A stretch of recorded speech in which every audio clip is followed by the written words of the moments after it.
ગઈકાલે 30 જનવરીના રોજ સવારમાં 6 વાગ્યાની આજુબાજુ આટકોટથી ગોંડલવાળા રોડ ઉપર એક હુન્ડઈની ઓરા કાર જો હે આ પલટાઈ ગઈ અને પલટાયા પછી એમાં આગ લાગતા એમાં સવાર 3 ઈસમોની દુર્ભાગ્યપૂર્ણ અવસાન ત્યાં જ સ્થળ ઉપર જ થઈ ગયેલ અને ઘટનાની સૂચના મળ્યા પછી પોલીસ ફાયરની ગાડી અને આજુબાજુનો લોકોની મદદથી એમાં 3 ડેડ બોડી રિકવર કરી અને પહેલાં જસદણ હોસ્પિટલમાં અને પછી ફોરેન્સિક પોસ્ટમોર્ટમ માટે રાજકોટ સિવિલ હોસ્પિટલમાં મોકલવામાં આવી.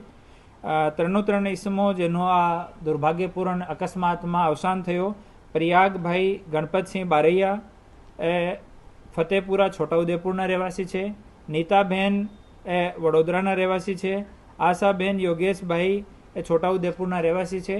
એ 3 લોકો આશાભાઈનો દીકરો આપણે ગોંડલમાં ભણતો હતો એની મુલાકાત લેવા માટે ત્યાંથી નીકળ્યા હતા અને વહેલી સવારે આ ગાડી પલટાઈ અને ગાડીમાં આગ લાગી ગઈ.